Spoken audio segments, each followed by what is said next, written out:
Hello friend, स्वागत है आप सभी का अपने चैनल लास्ट क्लास में। आज के इस वीडियो में सामाजिक विज्ञान के काफ़ी महत्वपूर्ण 48 ऑब्जेक्टिव प्रश्न बताएंगे और ये 48 ऑब्जेक्टिव प्रश्न आपके फाइनल बोर्ड परीक्षा के लिए काफ़ी महत्वपूर्ण हैं और आपके फाइनल बोर्ड परीक्षा में यही सब प्रश्न आने वाले हैं। तो एक भी प्रश्न आप लोग स्किप मत कीजिएगा, वीडियो को प्लीज़ आप लोग शुरू से लेकर अंत तक देखिएगा और इसमें से जो भी प्रश्न आपको याद ना हो तो प्लीज़ आप लोग उसे नोटबुक पे लिख के जरूर याद कर लीजिएगा।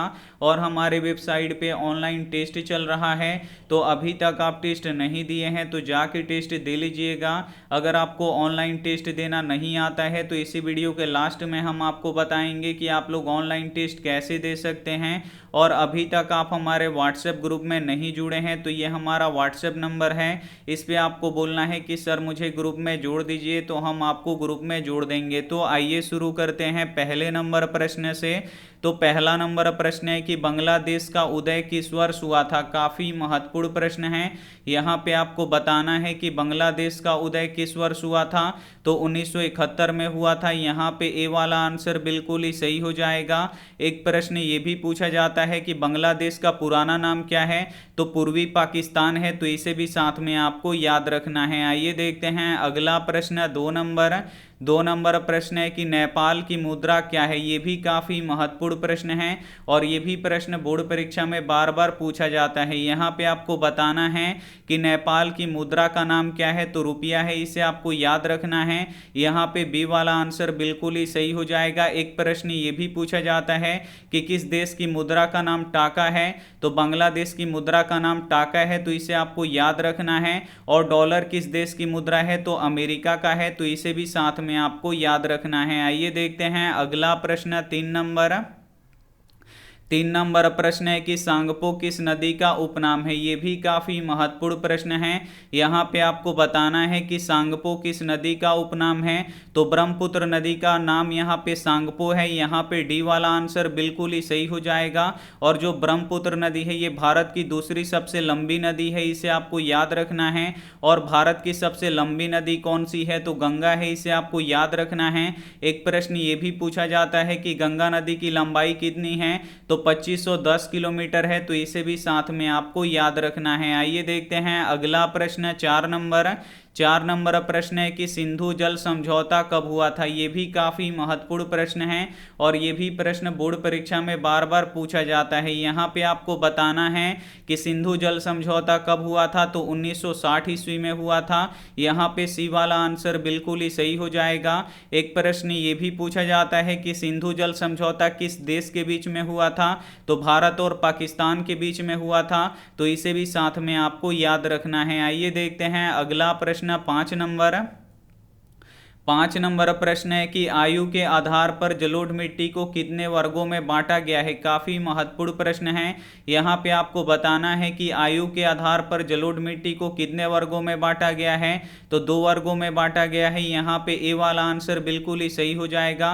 पहला होता है खादर मिट्टी और दूसरा होता है बांगर मिट्टी, इसे आपको याद रखना है। और सबसे अधिक उपजाऊ मिट्टी कौन सी होती है, तो जलोढ़ मिट्टी होती है, तो इसे भी साथ में आपको याद रखना है। आइए देखते हैं अगला प्रश्न, 6 नंबर प्रश्न है कि काला हीरा किसे कहा जाता है। काफी महत्वपूर्ण प्रश्न है। यहाँ पे आपको बताना है कि काला हीरा किसे कहा जाता है, तो कोयला को काला हीरा कहा जाता है, इसे आपको याद रखना है। यहाँ पे सी वाला आंसर बिल्कुल ही सही हो जाएगा। और कोयला कितने प्रकार के होते हैं, तो कोयला 4 प्रकार के होते हैं, इसे आपको याद रखना है। सबसे अच्छा कोयला कौन सा होता है, एंथ्रासाइड होता है। और सबसे खराब कोयला कौन सा होता है, पीट होता है, इसे आपको याद रखना है।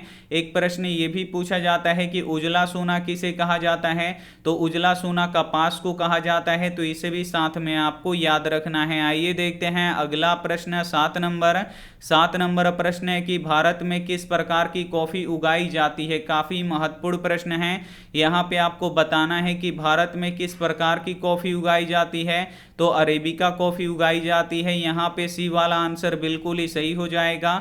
एक प्रश्न ये भी पूछा जाता है कि भारत के किस राज्य में कॉफी सबसे अधिक होता है, तो कर्नाटक में सबसे अधिक कॉफी होता है, तो इसे भी साथ में आपको याद रखना है। आइए देखते हैं अगला प्रश्न,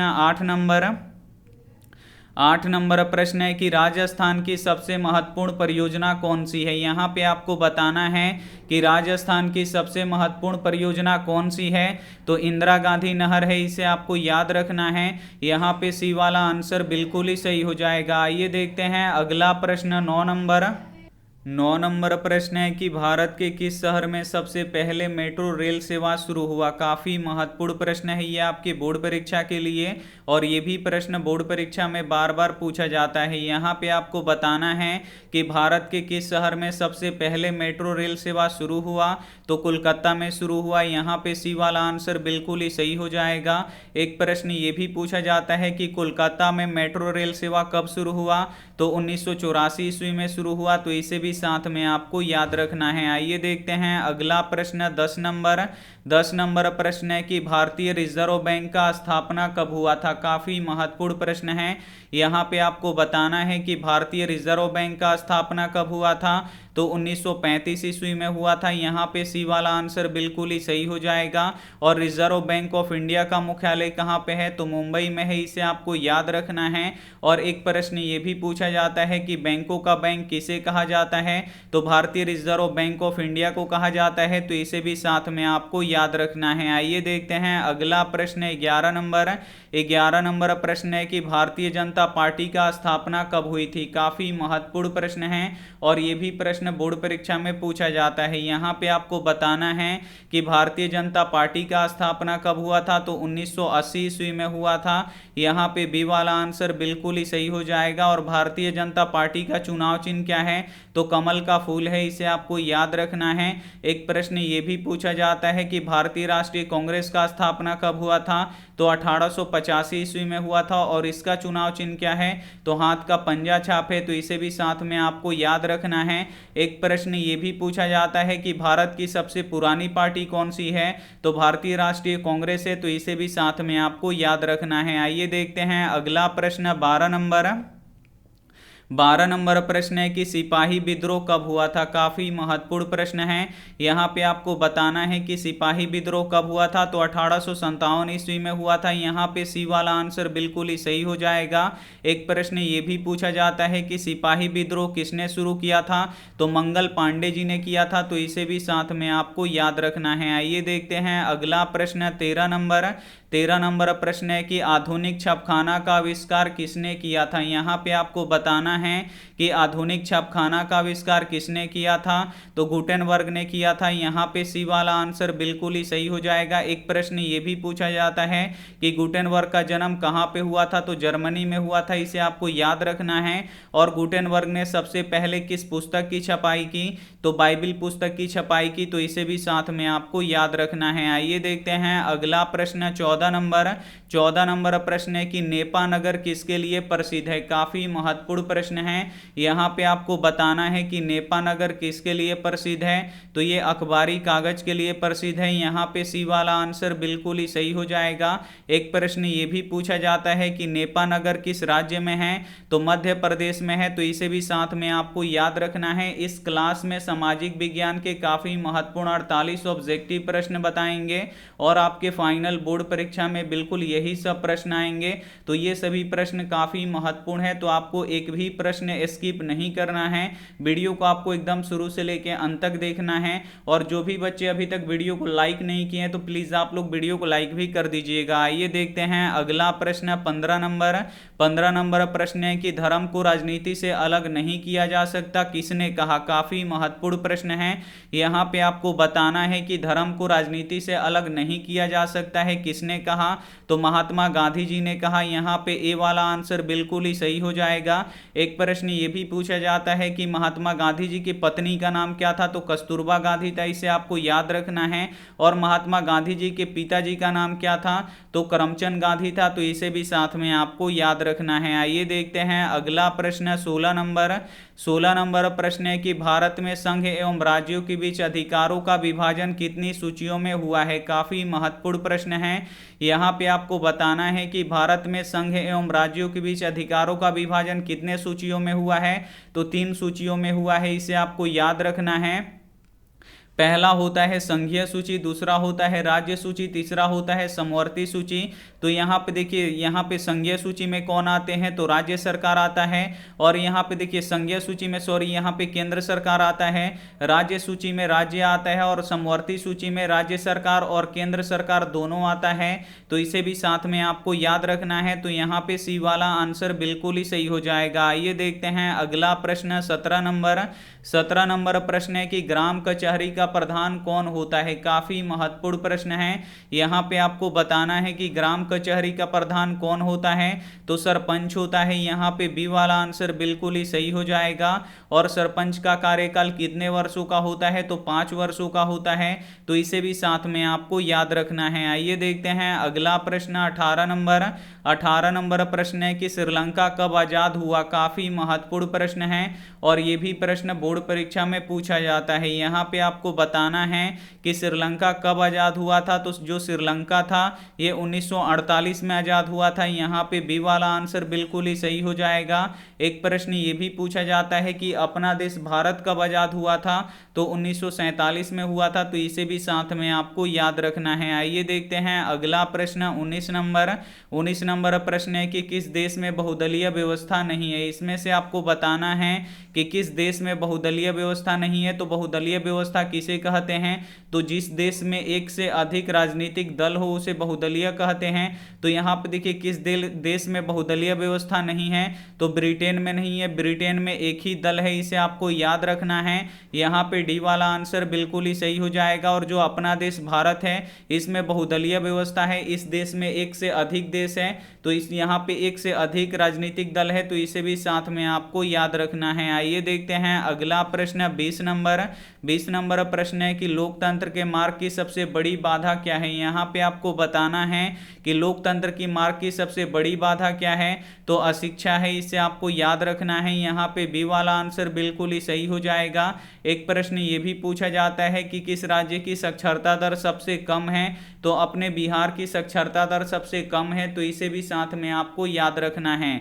आइए देखते हैं अगला प्रश्न 21 नंबर प्रश्न है कि भारतीय लोकतंत्र के कितने अंग हैं। यहाँ पे आपको बताना है कि भारतीय लोकतंत्र के कितने अंग हैं, तो भारतीय लोकतंत्र के 3 अंग होते हैं। इसे आपको याद रखना है। यहाँ पे बी वाला आंसर बिल्कुल ही सही हो जाएगा।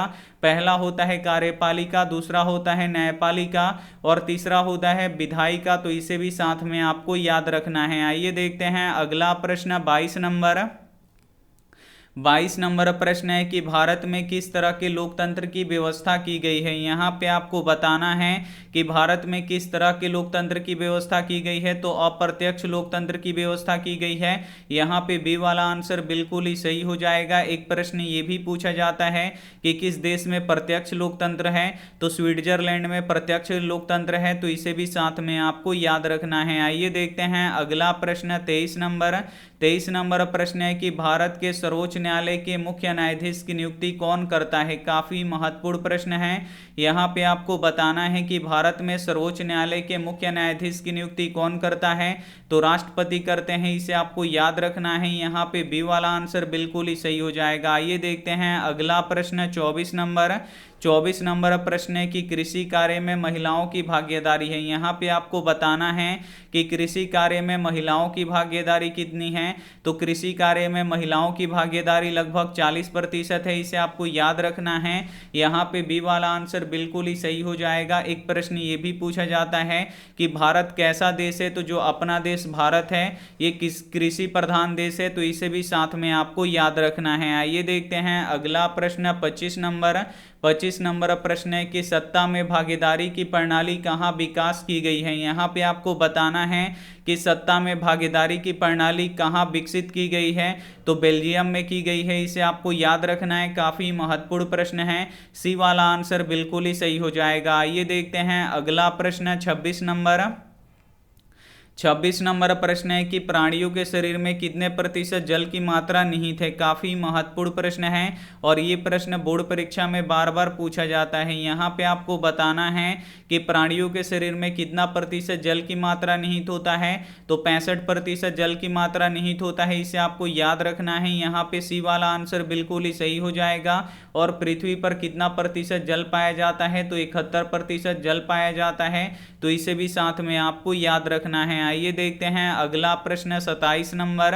27 नंबर प्रश्न है कि सबसे बड़ा जल संग्रह क्या होता है। यहाँ पे आपको बताना है कि सबसे बड़ा जल संग्रह क्या होता है, तो महासागर होता है, इसे आपको याद रखना है। यहाँ पे ए वाला आंसर बिल्कुल ही सही हो जाएगा। और पृथ्वी पर कुल कितने महासागर हैं, तो पृथ्वी पर कुल 5 महासागर हैं, तो इसे भी साथ में आपको याद रखना है। काफी महत्वपूर्ण 48 ऑब्जेक्टिव प्रश्न बताएंगे, तो एक भी प्रश्न आपको स्किप नहीं करना है, वीडियो को एकदम आपको शुरू से लेकर अंत तक देखना है। आइए देखते हैं अगला प्रश्न 28 नंबर। 28 नंबर प्रश्न है कि किस राज्य में खनिज तेल का विशाल भंडार है। काफी महत्वपूर्ण प्रश्न है। यहाँ पे आपको बताना है कि किस राज्य में खनिज तेल का विशाल भंडार है, तो असम राज्य में खनिज तेल का विशाल भंडार है। यहाँ पे ए वाला आंसर बिल्कुल ही सही हो जाएगा। एक प्रश्न ये भी पूछा जाता है कि डिगबोई कहाँ पे है, तो डिगबोई असम राज्य में है, तो इसे भी साथ में आपको याद रखना है। आइए देखते हैं अगला प्रश्न 29 नंबर। 29 नंबर प्रश्न है कि काली मिट्टी किस फसल के लिए उपयोगी है। यहाँ पे आपको बताना है कि काली मिट्टी किस फसल के लिए उपयोगी है, तो कपास के लिए उपयोगी होता है। यहाँ पे ए वाला आंसर बिल्कुल ही सही हो जाएगा। और कपास किस राज्य में सबसे अधिक होता है, तो सबसे अधिक गुजरात में होता है, उसके बाद महाराष्ट्र में होता है, तो इसे भी साथ में आपको याद रखना है। और काली मिट्टी का दूसरा नाम क्या होता है, तो रेगुन मिट्टी होता है, तो इसे भी साथ में आपको याद रखना है। आइए देखते हैं अगला प्रश्न 30 नंबर। 30 नंबर प्रश्न है कि जामनगर तेल शोधक कारखाना किस राज्य में स्थित है। यहाँ पे आपको बताना है कि जामनगर तेल शोधक कारखाना किस राज्य में स्थित है, तो जामनगर तेल शोधक कारखाना गुजरात राज्य में स्थित है, इसे आपको याद रखना है। यहाँ पे डी वाला आंसर बिल्कुल ही सही हो जाएगा। आइए देखते हैं अगला प्रश्न 31 नंबर। 31 नंबर प्रश्न है कि प्राकृतिक गैस किस खनिज के साथ पाया जाता है। काफी महत्वपूर्ण प्रश्न है। यहाँ पे आपको बताना है कि प्राकृतिक गैस किस खनिज के साथ पाया जाता है, तो पेट्रोलियम के साथ पाया जाता है। यहाँ पे बी वाला आंसर बिल्कुल ही सही हो जाएगा। और जो प्राकृतिक गैस होता है, इसका मुख्य अवयव कौन सा गैस होता है, तो ब्यूटेन गैस होता है, तो इसे भी साथ में आपको याद रखना है। आइए देखते हैं अगला प्रश्न 32 नंबर। 32 नंबर प्रश्न है कि किसे समाजवादियों का बाइबिल कहा जाता है। काफी महत्वपूर्ण प्रश्न है। यहाँ पे आपको बताना है कि किसे समाजवादियों का बाइबिल कहा जाता है, तो दास कैपिटल को समाजवादियों का बाइबिल कहा जाता है। यहाँ पे सी वाला आंसर बिल्कुल ही सही हो जाएगा। एक प्रश्न ये भी पूछा जाता है कि दास कैपिटल कब प्रकाशित हुआ, तो 1867 ईस्वी में प्रकाशित हुआ, इसे आपको याद रखना है। और दास कैपिटल किसने लिखा है, तो कार्ल मार्क्स ने लिखा है, तो इसे भी साथ में आपको याद रखना है। आइए देखते हैं अगला प्रश्न 33 नंबर। 33 नंबर प्रश्न है कि रूस के सांसद को क्या कहा जाता है। काफी महत्वपूर्ण प्रश्न है। यहाँ पे आपको बताना है कि रूस के सांसद को क्या कहते हैं, तो ड्यूमा कहते हैं, इसे आपको याद रखना है। यहाँ पे सी वाला आंसर बिल्कुल ही सही हो जाएगा। आइए देखते हैं अगला प्रश्न 34 नंबर। 34 नंबर प्रश्न है कि मानवकृत आपदा किसे कहते हैं। यहाँ पे आपको बताना है कि मानवकृत आपदा किसे कहते हैं, तो जो मानव के द्वारा घटित होता है उसे मानवकृत आपदा कहते हैं। जैसे आतंकवाद हो गया, बम विस्फोट हो गया, या हमला हो गया, या ट्रेन दुर्घटना हो गया, ये सभी क्या है, यहाँ पे ये मानवकृत आपदा है, इसे आपको याद रखना है। और जो प्राकृतिक के द्वारा घटित होता है उसे क्या कहते हैं, तो प्राकृतिक आपदा कहते हैं। और प्राकृतिक आपदा कौन कौन से होते हैं, तो जैसे बाढ़ आ गया, भूकंप आ गया, सुखाड़ आ गया, या सुनामी आ गया, तो क्या होता है, ये सभी प्राकृतिक आपदा है। आइए देखते हैं अगला प्रश्न 35 नंबर। 35 नंबर प्रश्न है कि गोंडवाना समूह में किसका निर्माण हुआ था। काफी महत्वपूर्ण प्रश्न है ये आपके बोर्ड परीक्षा के लिए। यहाँ पे आपको बताना है कि गोंडवाना समूह का निर्माण कहाँ पे हुआ था, मतलब गोंडवाना समूह में किसका निर्माण हुआ था, तो कोयला का निर्माण हुआ था। यहाँ पे सी वाला आंसर बिल्कुल ही सही हो जाएगा। और कोयला किस राज्य में सबसे अधिक होता है, तो झारखंड राज्य में सबसे अधिक होता है, इसे आपको याद रखना है। आइए देखते हैं अगला प्रश्न 36 नंबर। 36 नंबर प्रश्न है कि रेल वर्कशॉप कहाँ स्थित है। काफी महत्वपूर्ण प्रश्न है। यहाँ पे आपको बताना है कि रेल वर्कशॉप कहाँ पे स्थित है, तो जमालपुर में स्थित है। यहाँ पे ए वाला आंसर बिल्कुल ही सही हो जाएगा। और जमालपुर किस राज्य में स्थित है, तो बिहार राज्य में स्थित है, तो इसे भी साथ में आपको याद रखना है। आइए देखते हैं अगला प्रश्न 37 नंबर प्रश्न है कि भारत में वोट देने की न्यूनतम उम्र क्या है। यहाँ पे आपको बताना है कि भारत में वोट देने का न्यूनतम उम्र क्या है, तो 18 वर्ष है, इसे आपको याद रखना है। यहाँ पे ए वाला आंसर बिल्कुल ही सही हो जाएगा। सरपंच बनने का उम्र कितना होता है, तो 18 वर्ष होता है। मुखिया बनने का उम्र क्या होता है, तो 18 वर्ष होता है, इसे आपको याद रखना है। आइए देखते हैं अगला प्रश्न 38 नंबर प्रश्न है कि हिंद चीन में बसने वाले फ्रांसीसी को क्या कहा जाता था। काफी महत्वपूर्ण प्रश्न है। यहाँ पे आपको बताना है कि हिंद चीन में बसने वाले फ्रांसीसी को क्या कहा जाता था, तो कोलोन कहा जाता था, इसे आपको याद रखना है। यहाँ पे सी वाला आंसर बिल्कुल ही सही हो जाएगा। एक प्रश्न ये भी पूछा जाता है कि हिंद चीन क्षेत्र में कौन कौन से देश आते थे, तो लाओस, कंबोडिया और वियतनाम आते थे, तो इसे भी साथ में आपको याद रखना है। आइए देखते हैं अगला प्रश्न 39 नंबर प्रश्न है कि अंकोर वाट के मंदिर में किस हिंदू देवता की पूजा होता है। यहाँ पे आपको बताना है कि अंकोर वाट के मंदिर में किस हिंदू देवता का पूजा होता है, तो भगवान विष्णु का होता है, इसे आपको याद रखना है। यहाँ पे ए वाला आंसर बिल्कुल ही सही हो जाएगा। एक प्रश्न ये भी पूछा जाता है कि अंकोर वाट के मंदिर का निर्माण किसने करवाया था, तो सूर्यवर्मन द्वितीय ने करवाया था, इसे आपको याद रखना है। और अंकोर वाट का मंदिर कहाँ पे है, तो कंबोडिया में है, तो इसे भी साथ में आपको याद रखना है। आइए देखते हैं अगला प्रश्न 40 नंबर प्रश्न है कि महात्मा गांधी अपना राजनीतिक गुरु किसे मानते थे। यहाँ पे आपको बताना है कि महात्मा गांधी अपना राजनीतिक गुरु किसे मानते थे, तो गोपाल कृष्ण गोखले को मानते थे, इसे आपको याद रखना है। यहाँ पे बी वाला आंसर बिल्कुल ही सही हो जाएगा। एक प्रश्न ये भी पूछा जाता है कि महात्मा गांधी दक्षिण अफ्रीका से भारत कब लौटे थे, तो 1915 में लौटे थे, तो इसे भी साथ में आपको याद रखना है। आइए देखते हैं अगला प्रश्न 41 नंबर प्रश्न है कि भारत में चुनाव का सर्वोच्च अधिकारी कौन होता है। काफी महत्वपूर्ण प्रश्न है।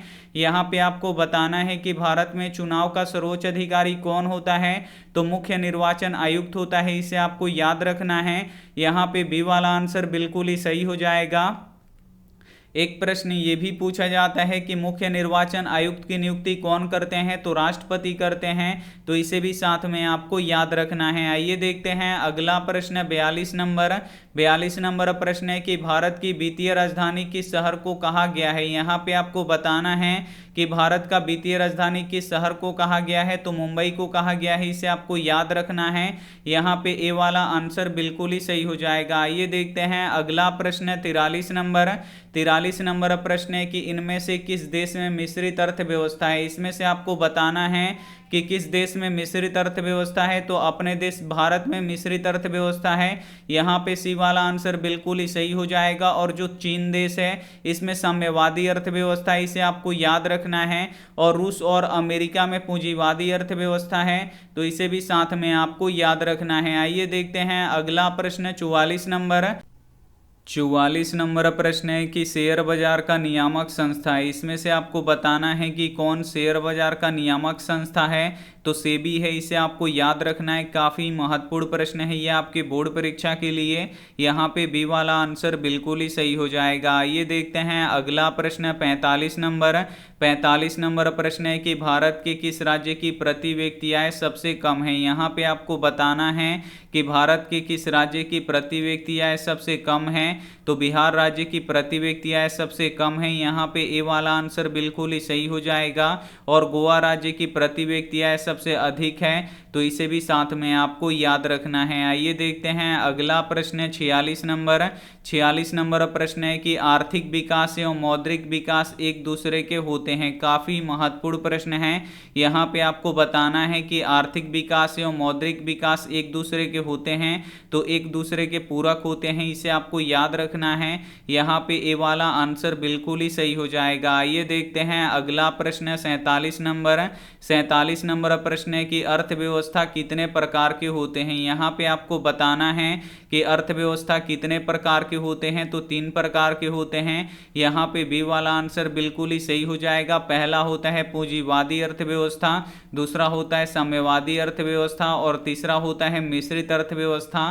तो इसे भी साथ में आपको याद रखना है। आइए देखते हैं अंतिम प्रश्न 48 नंबर।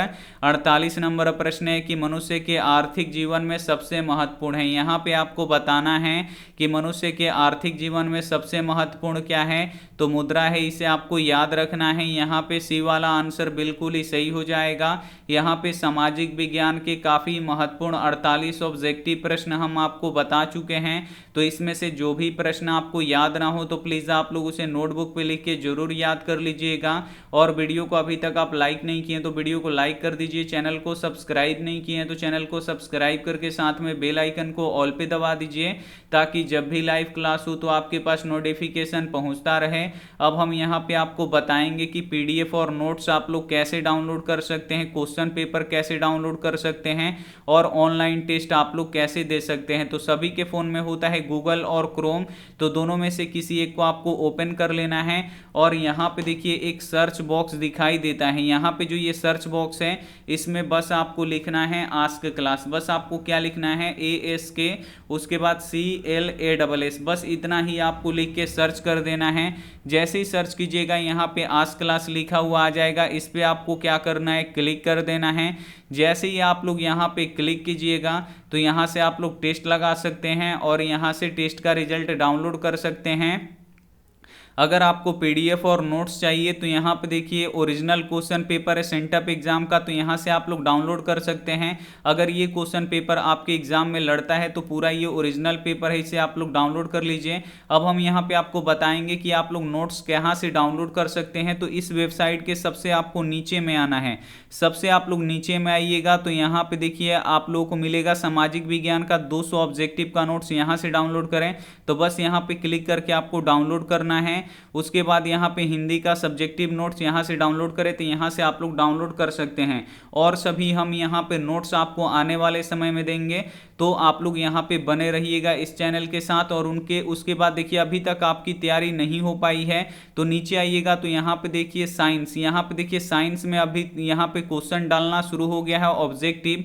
और इसमें यहाँ पे देखिए प्रकाश का परावर्तन तथा अपवर्तन और मानव नेत्र एवं रंग बिरंगा संसार, इसका यहाँ पे डाल चुके हैं। तो यहाँ पे जिन भी बच्चों का तैयारी नहीं हो पाया है तो इसे आपको क्या करना है, ओपन करना है। चैप्टर वाइज अगर आपको तैयारी करना है तो इसे ओपन करना है, एक एक क्वेश्चन पढ़ना है और उसको आंसर सबसे पहले आप लोग दीजिएगा। उसके बाद यहाँ पे उत्तर लिखा हुआ है तो उत्तर पे क्लिक कीजिएगा तो इसका आंसर बताएगा। तो सबसे पहले आप लोग आंसर देने का कोशिश कीजिएगा, नहीं पता है तब आप लोग इसका आंसर देखिएगा। तो ऐसे करके आपको क्या करना है कि प्रकाश का अपवर्तन और यहाँ परावर्तन और मानव नेत्र एवं रंग बिरंगा संसार आपको क्या करना है, अच्छी तरीके से पढ़ लेना है। अगर आप लोग सोने जा रहे हैं तब भी आप लोग एक बार रिवीजन करके सोचिए, क्योंकि रिवीजन ही काफी महत्वपूर्ण है। उसके बाद अगर आपको टेस्ट देना है तो टेस्ट पे आपको क्लिक करना है।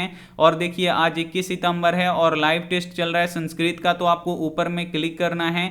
जैसे ही आप लोग क्लिक कीजिएगा आपको नीचे में आना है, यहाँ पे लिखा हुआ है स्टार्ट वाले बटन पे क्लिक करना है। यहाँ पे आप लोग अपना नाम लिखिएगा, नेक्स्ट वाले बटन पे क्लिक कीजिएगा। इसमें टोटल 30 क्वेश्चन है और यहाँ पे देखिए प्रश्न है कि बाघ हाथ फैलाकर क्या दिखा रहा था। तो जो भी ऑप्शन आपको सही लगे उस पर आपको क्या करना है, ऐसे टिक करना है, नेक्स्ट कर देना है। फिर यहाँ पे देखिए धर्म की रक्षा किससे होती है, तो इस पे आपको जो भी ऑप्शन सही लगे उसको टिक करना है, नेक्स्ट करना है।